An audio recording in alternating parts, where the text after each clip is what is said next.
Bonjour, Fleur Péfort, costumière de théâtre professionnelle. Donc pour le théâtre, pour les opéras, éventuellement ça peut être pour le cinéma, pour des tournages, pour tout ce qui est lié au costume. Quand j'étais au lycée, j'ai rencontré une amie à ma sœur qui s'était fait son propre pantalon. Et je me suis dit, ah c'est génial de pouvoir faire ses propres vêtements et donc de faire soi-même et de réaliser. Et j'ai décidé d'apprendre à coudre.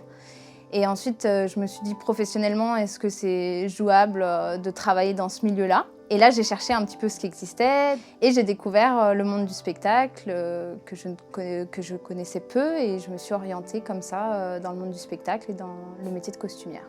Le fait d'être costumière intermittente, on m'appelle quand il y a besoin d'un renfort, quand il y a un surcroît d'activité ou un remplacement de personnes et on peut aller donc dans différentes entreprises.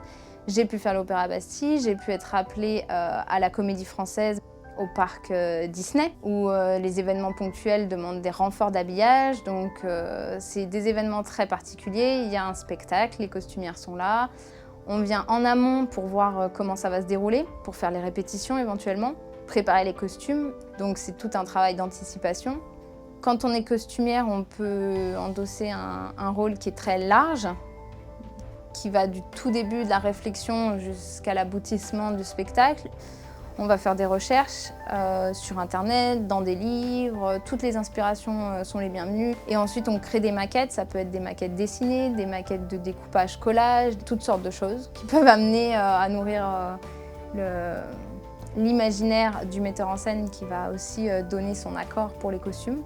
Ça me plaît beaucoup d'être costumière intermittente parce que je peux aller dans différentes entreprises, voir différentes manières de travailler, ce qui enrichit mes connaissances. Le maître mot du métier, c'est l'adaptabilité. Pouvoir travailler dans toute situation et circonstance. Ce que j'aime beaucoup dans le métier, c'est la réalisation du costume, d'avoir une maquette et de devoir passer de la 2 dimensions à la 3 dimensions pour en plus faire un vêtement qui va être porté. C'est voir grandir sous ses mains vraiment une réalisation.